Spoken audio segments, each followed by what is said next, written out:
ಆತ್ಮೀಯ ವೀಕ್ಷಕರೇ, ತಮಗೆಲ್ಲರಿಗೂ KP ಎಕ್ಸ್ಟೆಂಟ್ ಕ್ಲಾಸಸ್ಗೆ ಸ್ವಾಗತ. ಈ ವಿಡಿಯೋದಲ್ಲಿ ನಾವು 7ನೇ ತರಗತಿ ಗಣಿತ ಪ್ರಕಾಶ ಭಾಗ 1 ಅದರಲ್ಲಿ ಬರ್ತಕ್ಕಂತಹ 2ನೇ ಅಧ್ಯಾಯ ಅಂಕಗಣಿತದ ಉಕ್ತಿಗಳು. ಈ ಒಂದು ಅಧ್ಯಾಯದಲ್ಲಿ ಬರುವಂತಹ ಪೇಜ್ ನಂಬರ್ 44ರಲ್ಲಿರ್ತಕ್ಕಂತಹ ಎಲ್ಲ ಕ್ವಶನ್ ಆನ್ಸರ್ಸನ್ನು ಒನ್ ಬೈ ಒನ್ ಡಿಸ್ಕಸ್ ಮಾಡೋಣ ಬನ್ನಿ. ಅದರಲ್ಲಿ ಮೊದಲನೇ ಪ್ರಶ್ನೆ ನೋಡ್ರಿ. ಎಡಬದಿ LHS ಮತ್ತು ಬಲಬದಿ RHSಗಳಲ್ಲಿರುವ ಮುಂದಿನ ಉಕ್ತಿಗಳನ್ನು ವಿಶ್ಲೇಷಿಸಿ ನಂತರ ಬಾಕ್ಸ್ಗಳನ್ನು ಲೆಸ್ ದ್ಯಾನ್, ಗ್ರೇಟರ್ ದ್ಯಾನ್ ಅಥವಾ ಈಕ್ವಲ್ರಿಂದ ಭರ್ತಿ ಮಾಡಿ. ಇದಕ್ಕಾಗಿ ನೇರವಾಗಿ ಉಕ್ತಿಗಳ ಬೆಲೆಗಳನ್ನು ಕಂಡುಹಿಡಿಯುವ ಬದಲು ಪದಗಳು ಮತ್ತು ಆವರಣಗಳ ತಾರ್ಕಿಕತೆ ಮತ್ತು ತಿಳುವಳಿಕೆಯನ್ನು ಉಪಯೋಗಿಸಿ ಅಂತ ಹೇಳಿದ್ದಾರೆ. ನೋಡ್ರಿ, ಇದರಲ್ಲಿ ಇದು ಸಮ ಇದೇನೋ, ಇನ್ನು ಗ್ರೇಟರ್ ದ್ಯಾನ್ ಆಯಿತು, ಇನ್ನು ಲೆಸ್ ದ್ಯಾನ್ ಆಯಿತು ಅನ್ನೋದನ್ನು ನಾವು ಇಲ್ಲಿ ಕಂಡುಹಿಡಿಬೇಕಾಗಿದೆ. ಹೆಂಗೆ ಮಾಡೋದು? ಇಲ್ಲಿ ನೋಡ್ರಿ, 8ರಾಗ 3 ಕಳೆದ್ರೆ ಎಷ್ಟು ರೀ?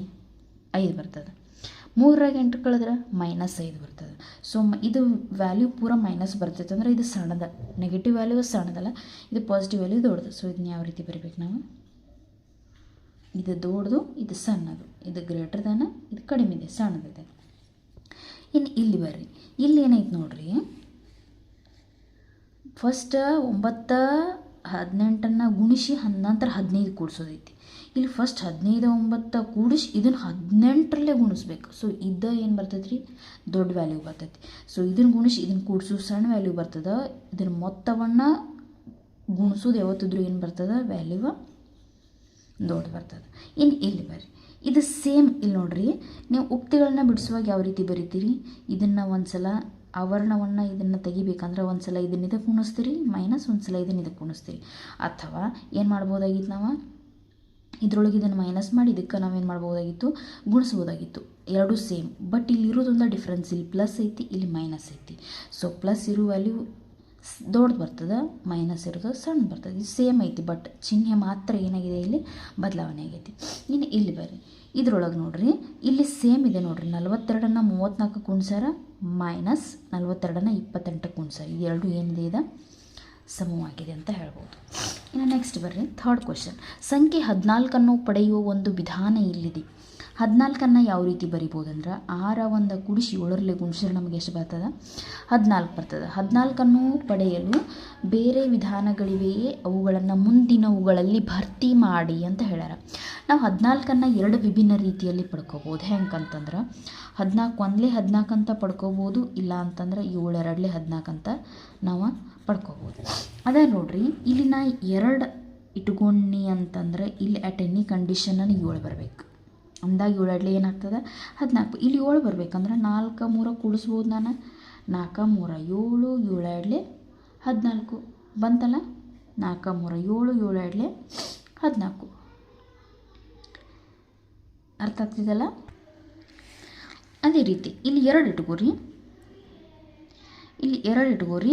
ಮತ್ತು 4 3 ಬದಲಿನ ಏನು ತೊಗೋದು? 7 ಬರೆಸ್ಬೇಕಂತಂದ್ರೆ 2 5 ತೊಗೋಬೋದಲ್ಲ. 2 5 ತೊಗೊಂಡ್ರೆ 5 2 7, 7 2ಲೇ 14 ಬಂತು. ಇನ್ನು ಅದೇ ರೀತಿ 14 ಒಂದಲೇ 14 ಇದನ್ನು ಟ್ರೈ ಮಾಡೋಣ ನಾವು.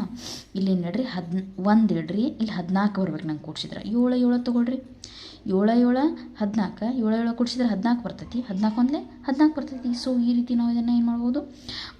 ಇನ್ನು 14 ಇಲ್ಲಿ ನೋಡ್ರಿ, ಇನ್ನು 1 ತೊಗೋಬೇಕು, ಇಲ್ಲಿ 1 ತೊಗೋಬೇಕು, ಇಲ್ಲಿ 14 ಬರ್ಬೇಕು. ನನಗೆ ಯಾವ ವಿಭಿನ್ನ ರೀತಿ, 2 ರೀತಿಯಲ್ಲಿ ಯಾವ ಥರ ತೊಗೋಬೋದು ನಾನು? 14 ಒಂದಲೇ 14 ಬರ್ಬೇಕಾ? ಸೊ 14 14 13 1 ತೊಗೊಂಡು ಅಂದರೆ ಎಷ್ಟಾಯ್ತು ರೀ? 13 1 14, 14 ಒಂದಲೇ 14. ನೀವು ಇದನ್ನು ಮತ್ತೆ ಬೇರೆ ರೀತಿಯೂ ಸಹ ನೀವೇನು ಮಾಡ್ಕೋಬೋದು? ಬರ್ಕೋಬೋದು. ಇಲ್ಲಿ ನೋಡ್ರಿ, ಇಲ್ಲಿ ನೀವು 14 ಇಟ್ಟು ಹೊರಗೆ 14 ಇಟ್ಟು ಇಲ್ಲಿ 1 + 0 ಅಂತ ಮಾಡ್ಕೊಂಡ್ರೆ 14 ಬರ್ತದೆ. ಹೆಂಗೆ ನೋಡ್ರಿ? 1 + 0 1, 1 × 14 14 ಬರ್ತದೆ. ಹೌದಾ?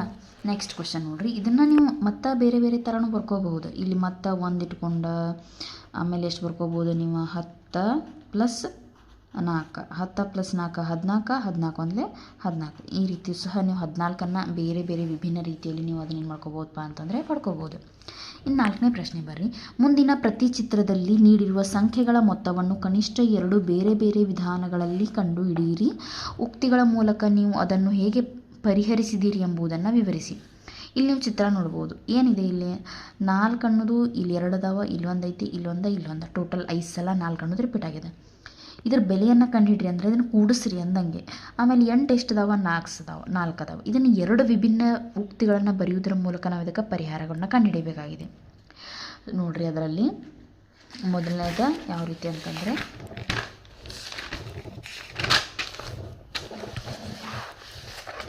ಇಲ್ಲಿ ನೋಡ್ಬೋದು ಮೊದಲನೇ ಚಿತ್ರದ ಇಲ್ಲಿ ನಿಮಗೆ ಕಾಣಿಸ್ತಿದೆ ಅಲ್ಲ, ಚಿತ್ರ ಕಾಣಿಸ್ತಿದೆ. ಸೊ ಮೊದಲನೇ ಚಿತ್ರ ಇಲ್ಲಿ 4 5 ಸಲ ರಿಪೀಟ್ ಆಗಿರೋದ್ರಿಂದ 4 × 5 ಪ್ಲಸ್ 8 4 ಸಲ ಐತಿ, 8 × 4 4 5 20, 8 4 32 ಸೇರಿಸಿದ್ರೆ 52 ಬಂತು. ಇದು ಒಂದು ಟೈಪ್, ಒಂದು ವಿಧಾನ ಆಯಿತು. ಇನ್ನು ಎರಡನೇ ವಿಧಾನ ಸಪ್ರೇಟ್ ಒಂದೊಂದು ರೋದು ಒಂದೊಂದು ಕ್ಯಾಲ್ಕುಲೇಷನ್ ಮಾಡಿ ಕೂಡಿಸೋದ್ರಿ.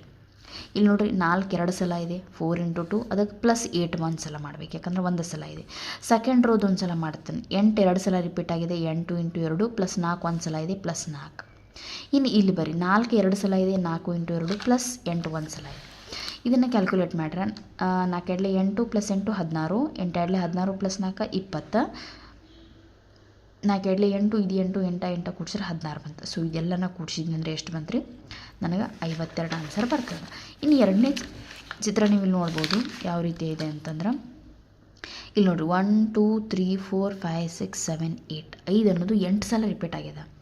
ಅದೇ 6 ಅನ್ನೋದು 2 4 6 8 ಸಲ ರಿಪೀಟ್ ಆಗಿದೆ. ಅದನ್ನು ನಾವು ಇದೇ ರೀತಿ ಒಂದನೇ ವಿಧಾನ ಎರಡನೇ ವಿಧಾನ ಬರಿಬೋದು. 5 8 ಸಲ ರಿಪೀಟ್ ಆಗಿದೆ, 5 8 40, 6 8 ಸಲ ರಿಪೀಟ್ ಆಗಿದೆ, 6 8 48, ಇವೆರಡು ಕೂಡಿಸಿದ್ರೆ 88 ಬರ್ತದೆ. ಇನ್ನೇನು ಮಾಡೋಣ ಅಂತಂದ್ರೆ, ಇಲ್ಲಿ ಮೊದಲನೇ ಇಲ್ಲಿ ಕಾಲಮಲ್ಲಿ ನೋಡಿದ್ರು 5 2 ಸಲ 6 2 ಸಲ, ಎರಡನೇ ಕಾಲಮಲ್ಲಿ ನೋಡಿದ್ರು 5 2 ಸಲ 6 2 ಸಲ, ಹಿಂಗೆ ಎಷ್ಟು ಅದಾವೆ ಟೋಟಲ್? 4 ಅದಾವೆ. ಸೊ 4ಅನ್ನು ನಾವು ಯಾವ ರೀತಿ ಬರಿಬೋದು? ಅದನ್ನು ನಾ ಈ ರೀತಿ ಬರ್ದೆ, 4 × 5 2 ಸಲ, ಆಮೇಲೆ 6 2 ಸಲ, ಹಿಂಗೆ 4 ರೋ ಅದಾವೆ. ಸೊ 5 2 10, 6 2 12, 12 10 22, 22 22 4 88. ಸೊ ಇದು ಕ್ವೆಶನ್ ನಂಬರ್ 4 ಅರ್ಥ ಆಗಿದೆ ಅಂತ ಅನ್ಕೋತೀನಿ. ನೆಕ್ಸ್ಟ್ ಕ್ವೆಶನ್ ಬರ್ರಿ, ಇಲ್ಲಿ ಕಂಡು ಹಿಡಿಯಿರಿ. ಇದೊಂದು ಕ್ವೆಶನ್ ಸಾಲ್ವ್ ಮಾಡೋಣ ನೋಡ್ರಿ. ಕಂಡು ಹಿಡಿಯಿರಿ. ಮುಂದಿನ ಸನ್ನಿವೇಶಗಳನ್ನು ಓದಿ ಪ್ರತಿಯೊಂದಕ್ಕೂ ಸೂಕ್ತವಾದ ಉಕ್ತಿಯನ್ನು ಬರೆಯಿರಿ ಮತ್ತು ಅವುಗಳ ಬೆಲೆಗಳನ್ನು ಕಂಡು ಹಿಡಿಯಿರಿ. ಬೇಗೂರಿನ ಜಿಲ್ಲಾ ಮಾರುಕಟ್ಟೆ ವಾರದ ಎಲ್ಲ ದಿನಗಳು ಕಾರ್ಯನಿರ್ವಹಿಸುತ್ತದೆ. ರಹೀಂ ತನ್ನ ಹಣ್ಣಿನ ತೋಟದಿಂದ ಪ್ರತಿದಿನ 9 kg ಮಾವಿನ ಹಣ್ಣನ್ನು ಪೂರೈಸುತ್ತಾನೆ ಮತ್ತು ಶ್ಯಾಮ್ ತನ್ನ ಹಣ್ಣಿನ ತೋಟದಿಂದ ಈ ಮಾರುಕಟ್ಟೆಗೆ ಪ್ರತಿದಿನ 11 kg ಮಾವಿನ ಹಣ್ಣನ್ನು ಪೂರೈಸುತ್ತಾನೆ. ಸ್ಥಳೀಯ ಜಿಲ್ಲಾ ಮಾರುಕಟ್ಟೆಗೆ ಒಂದು ವಾರದಲ್ಲಿ ಅವರು ಪೂರೈಸಿದ ಮಾವಿನ ಹಣ್ಣಿನ ಪ್ರಮಾಣವನ್ನು ಕಂಡುಹಿಡಿಯಿರಿ ಅಂತ ಹೇಳ್ಯಾರ. ರಹೀಂ ಅಣ್ಣವ ಮಾರುಕಟ್ಟೆಗೆ ಡೈಲಿ 9 kg ಮಾವಿನ ಹಣ್ಣನ್ನು ಪೂರೈಸ್ತಾನೆ. ವಾರಕ್ಕೆ ಎಷ್ಟಾಯಿತು? 7 × 9 ಆಯಿತು.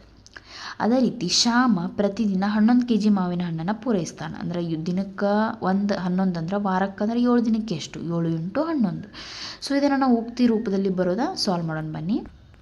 ನೋಡ್ರಿ ನೀವಿಲ್ಲಿ ಅಲ್ಲಿ ಕಾರ್ಯನಿರ್ವಹಿಸುವ ದಿನಗಳು, ಮಾರುಕಟ್ಟೆ ಜಿಲ್ಲಾ ಮಾರುಕಟ್ಟೆ ಕಾರ್ಯನಿರ್ವಹಿಸುವ ದಿನಗಳು 7. ಒಂದು ವಾರಕ್ಕೆ ರಹೀಮ್ ಎಷ್ಟು ಪೂರೈಸ್ತಾನೆ ರೀ? 7 × 9 9 7 63 kg. ಅದೇ ರೀತಿ ಶ್ಯಾಮ್ ದಿನಕ್ಕೆ 11 kg ಅಂದ್ರೆ ಒಂದು ವಾರಕ್ಕೆ ಅಂದ್ರೆ 11ನ 7 ಗುಣಿಸಿದ್ರೆ 11 7 77 kg. ಒಂದು ವಾರದಲ್ಲಿ ರಹೀಂ ಮತ್ತು ಶ್ಯಾಮ್ ಪೂರೈಸಿದ ಮಾವಿನ ಹಣ್ಣಿನ ಪ್ರಮಾಣ ನೋಡ್ರಿ. ರಹೀಂ ಕೊಟ್ಟಿದ್ದು ಶ್ಯಾಮ್ ಕೊಟ್ಟಿದ್ದು ಎರಡನ್ನೂ ನಾವೇನು ಮಾಡ್ಬೇಕ್ರಿ? ಕೂಡಿಸ್ಬಿಡ್ಬೇಕು. 9 7 63, 11 7 77, 77 ಪ್ಲಸ್ 63 ಎಷ್ಟಾಯಿತು? 140 kg. Thank you.